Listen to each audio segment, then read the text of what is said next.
बिरजू एक गरीब किसान था। गौरी उसकी पत्नी थी। दोनों का एक ही सपना था, किसी तरह मुन्ना को पढ़ा लिखा कर बड़ा आदमी बनाना है। जब गांव के सरपंच और साहूकार के बेटों को स्कूल जाते देखती हूँ तो यही जी में आता है कि हमारे भाग में कब ये सुख नसीब होगा। तू चिंता मत कर, अभी तो हमारा बालक 3 साल का ही है। जब थोड़ा बड़ा हो जाएगा तो स्कूल भेज देंगे ना। खेत में तो कुछ भी नहीं बचता है। सोच रहा हूँ शहर जाकर अपनी किस्मत आजमाऊं। कुछ ना कुछ काम तो मिल ही जाएगा। आखिर गांव के इतने सारे लोग कलकत्ता और बम्बई में काम कर रहे हैं। कम से कम तन ढकने को कपड़ा और भरपेट खाना तो मिलेगा। तुम कैसी बातें करते हो जी? इन खेतों का क्या होगा? मैं यहाँ अकेले कैसे संभाल लूंगी सब?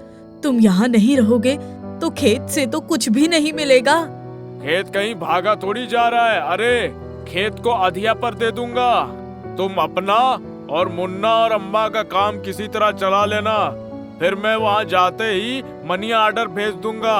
अम्मा ने जैसे ही सुना, अरे नहीं बिटुआ, गांव में काम कम है, मजदूरी ही करनी है तो अपने गांव में ही करो, पर परदेश जावे की बात मत करो बिटुआ।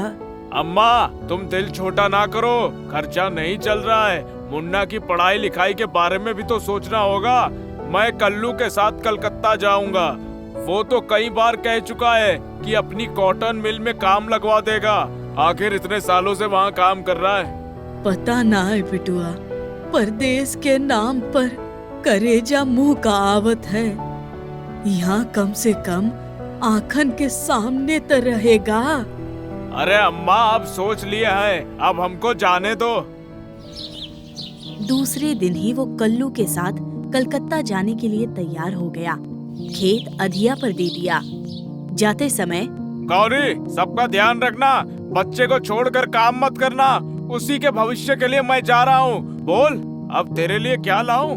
गौरी ने अपनी आंसुओं से भरी पलकें उठाई और बोली, मुझे कुछ नहीं चाहिए, बस तुम पहुंचकर सलामती की चिट्ठी जरूर भिजवा देना। तू कौन सी पढ़ी लिखी है कि चिट्ठी बांच लेगी? मैं मुखिया की बेटी बहादुरी से पढ़वा लूंगी, तुम भिजवा देना। बिरजू चला गया। उस दिन घर में किसी का मन नहीं लग रहा था। दोनों सास बहू अनमने ढंग से काम निपटा रही थी। बिरजू को गए 2 महीने बीत गए थे। एक चिट्ठी आई थी जिसमें उसने बताया था कि उसको काम मिल गया है। गौरी दिन भर काम करती, पर रात उसे काटने को दौड़ती।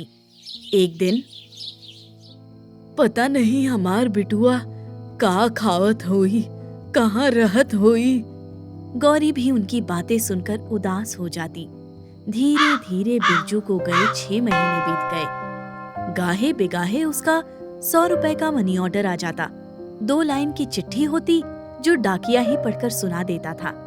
एक दिन, अम्मा, अब की बहुत दिन से कोई मनी ऑर्डर भी नहीं आया, ना ही कोई खबर लगी। जरा जाकर कल्लू के यहाँ पता करती कि सब ठीक तो है ना? ठीक है, हम जाइत हैं, आज दोपहर में ही जाइत हैं। अम्मा दोपहर में गई तो कल्लू के घर भी कोई समाचार नहीं मिला। इंतजार करते करते 3 साल बीत गए। बिरजू का कुछ पता न चला। अम्मा की आंखों के आंसू सूख गए थे। गौरी ने भी अब इंतजार करना छोड़ दिया था। उसने चूड़ियां बेचने का काम शुरू कर दिया था। घर से निकलते ही गांव के कुछ लोग उस पर फप्तियां कसते, पर करती भी तो क्या करती। खेत जिसको अधिया पर दिया था उसने भी कुछ देने से इनकार कर दिया। मुन्ना भी 6 साल का हो गया था। पहले 2 साल मिट्टी का घारा ढोने का काम किया। कलुआ रोज कह रहा था कि मौका मिलते ही मिल में नौकरी लगवा देगा, पर धीरे धीरे मिल में नौकरी की आस लिए 2 साल बीत गया। तब से घर भी नहीं जा पाया। जैसे ही नौकरी लगवाई 6 महीने बाद ही मिल में लॉकआउट हो गया। अब मजदूर भीतर ही फंस गए। घर पर सब चिंता कर रहे होंगे, राम जाने कब ये मिल खुलेगी। कोई उपाय ही नहीं समझता है कि यहाँ से बाहर कैसे निकले। एक दिन बिरजू कॉटन मिल के पीछे गेट से मील के ही काम से नदी के किनारे पर गया तो देखा कि एक नाव इधर ही आ रही है। उसने हाथ हिलाकर नाव वाले को बुलाया। भैया उस पार जाना है मुझे। आइए बाबू, 10 रुपए दे देना, बोटानिकल गार्डन पे उतार दूंगा। हाँ भैया चलो। चलो बाबू, जल्दी चलो, सांझ हो रही है। बिरजू जाकर नाव पर बैठ गया और थोड़ी देर में उस पार पहुंच गया। चलते चलते बोटानिकल गार्डन से होते हुए मेन रोड पर आ गया। थकान हो गई थी। उसने वहीं से बस पकड़ी और स्टेशन आ गया। टिकट लिया और रेलगाड़ी में जाकर बैठ गया। सुबह सुबह ही गांव पहुंच गया। घर पहुंचने ही वाला था कि गौरी सब काम निपटाकर चूड़ियों की टोकरी सिर पर रखे बगीचे में ही मिल गई। उसको देखते ही, गौरी, तुम कहाँ चले गए थे बिरजू? तुमने एक बार भी पीछे पलट कर नहीं देखा। तुम्हारी बूढ़ी माँ हर समय तड़पती रही। तुम्हारी पत्नी की काया तुम्हारे वियोग में झुलस गई। बच्चा बाप की शक्ल देखने को तरस गया। गए थे हमारे लिए सुख जुटाने और दे दिए बनवास। गौरी फपक फपक कर रो पड़ी।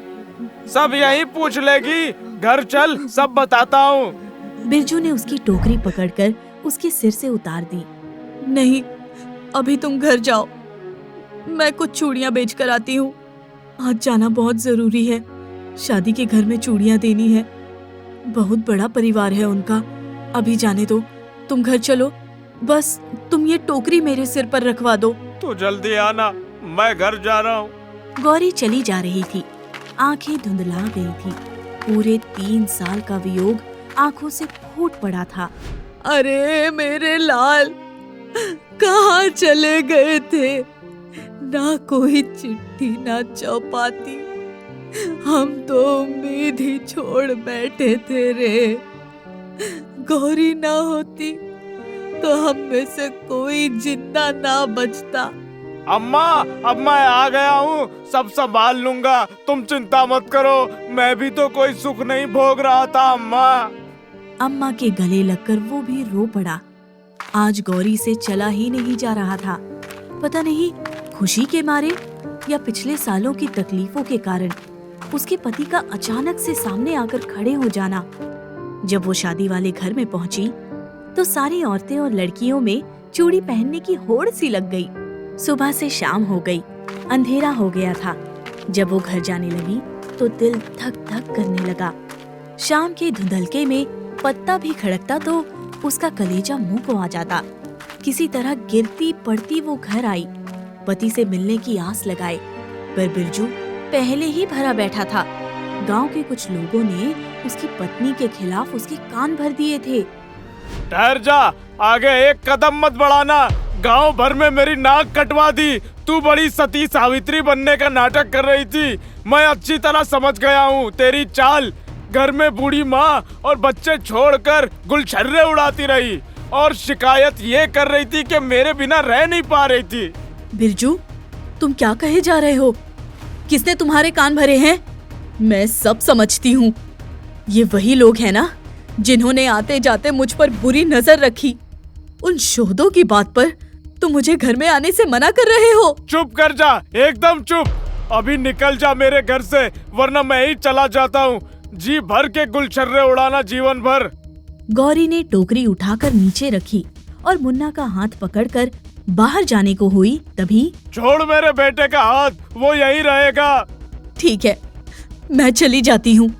जब तुम्हें अपनी गलती का एहसास होगा तब रोओगे। जा, जल्दी जा। दूसरे दिन सुबह ही गांव के तालाब में एक औरत की लाश मिली। गौरी ने अपनी पतिव्रता साबित करने के लिए जान दे दी थी।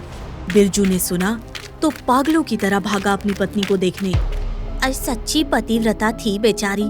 पति की गैरहाजिरी में उसकी बूढ़ी माँ और बच्चे को संभाला।